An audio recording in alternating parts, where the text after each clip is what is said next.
राज्याला भेडसावणाऱ्या महत्त्वाच्या प्रश्नांवर सत्ताधारी आणि विरोधक विधिमंडळात एकमेकाची उणीधुणी काढण्यात धन्यता मानतात.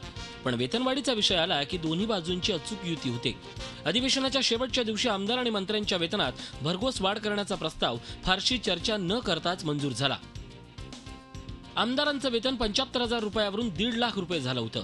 आमदारांची पेन्शन 40,000 रुपयावरून 50,000 रुपये करण्यात आली. याशिवाय प्रत्येक टर्मला 10,000ची अतिरिक्त पेन्शन वाढ मिळणार आहे. आमदारांच्या पीएचा पगार 15,000वरून 25,000 रुपये करण्यात आला. 10,000 रुपये पगार देऊन टेलिफोन ऑपरेटर ठेवण्याची मुभा देण्यात आली. मंत्र्यांचा पगार आता 1.25 ते 2 लाखाच्या घरात जाणार आहे. मंत्री आणि आमदारांचे पगार आता सचिव दर्जाच्या अधिकाऱ्यांच्या समकक्ष करण्यात आलेत. यापुढे सचिव दर्जाच्या अधिकाऱ्यांचे पगार वाढले की आमदार मंत्र्यांचे पगारही त्याप्रमाणे वाढणार.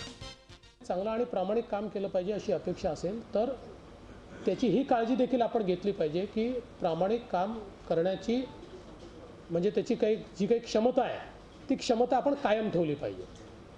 आणि म्हणून आजही म्हणजे आता ही जी काही पगारवाढ आपण केली आहे दिल्लीपेक्षा, आंध्रपेक्षा, तेलंगणापेक्षा सगळ्यांपेक्षा अजूनही ती कमी आहे, पण माझ्या मते ती योग्य आहे.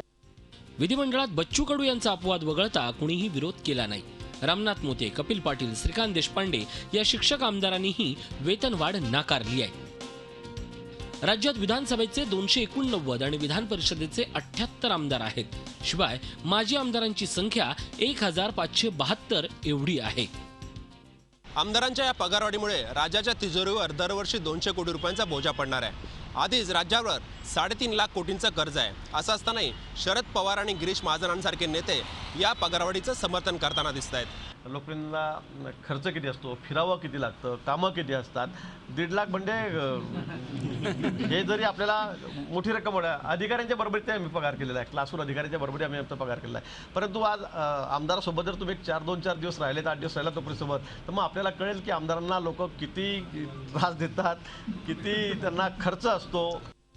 कर्जाच्या बोजामुळे विकास कामांना निधी कमी पडतो. विकास कामांसाठीच्या निधीला कात्री लावावी लागते.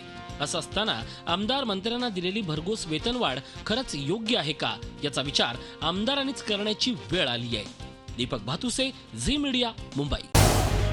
झी 24 तास रहा एक पाऊल पुढे.